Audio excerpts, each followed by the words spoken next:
The other day I was snooping around my neighbor's house and came across all this wood. And since wood is, like fibrous gold these days, and since his deck was in major need of repair, I didn't figure he'd miss any if I took it. So I grabbed some 2x12s and some deck boards and decided to make some planters for myself.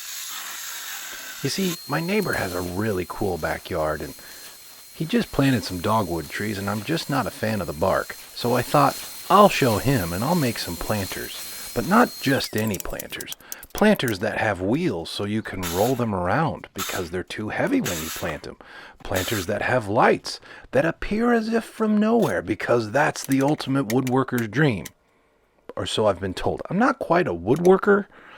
I'm more cobble stuff together. Again, if this is your first time watching a video on my channel, you're going to see some of the butchery that's going to happen here. But we're just trying to get things done. And what I have found is you don't have to be a good woodworker. You have to be a good sander. That's right. Sometimes the finishing can make a crappy job look not so bad.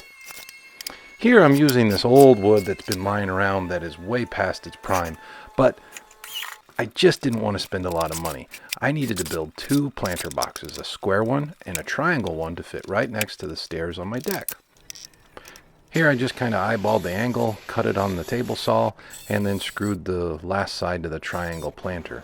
I used my Sawzall to make it flush, and then spent a little quality time with the router and the sander to finish it off all together. These were going to be painted. The wood was too old and had too many, as you can see, stripes there for it to look good with any type of stain. Plus, I didn't want to have to deal with them. I wanted to kind of set these and forget these, so I used a paint that I'd used on my garage door. It was a Max Bond by Dutch Boy, I think, not sponsored. I had it lying around. It was the color I wanted, and it covers really well.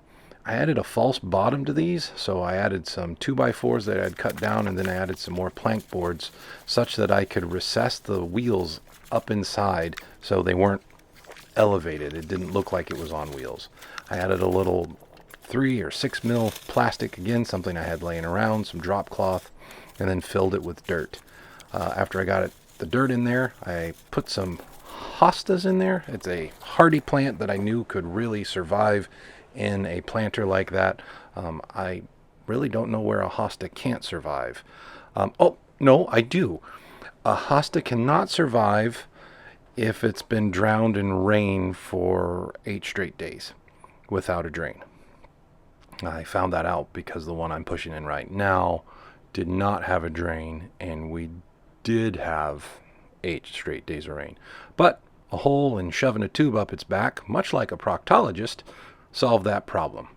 Here I wanted to add a trim piece to the top, so I grabbed some more boards, used everyone's favorite pocket holes and butt joints to make that pretty frame. That's right, I just said butt joints right after I used a proctology joke. Awesome. I'm a giant 9-year-old. Anyway, I finished up the trim pieces with some butt joints, and the butt joints are for a reason. In the temperatures these are going to see, if you would have used a mitered joint, it could have led to some cracking. I needed to let the wood be able to expand and contract in the various temperatures we had. I added the lights in. I did not just use the glue on the back of the lights. I ended up filling that entire channel with some high temp hot glue. It has worked really well and have had really no issues with the lights at all.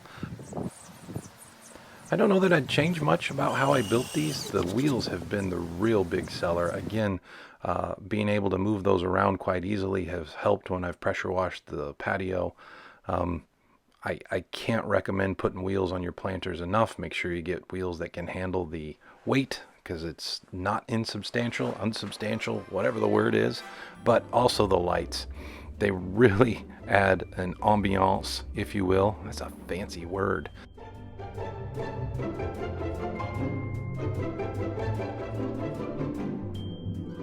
So there you have it, some reclaimed wood planters with lights and wheels. Hope you liked it. We'll see you next time.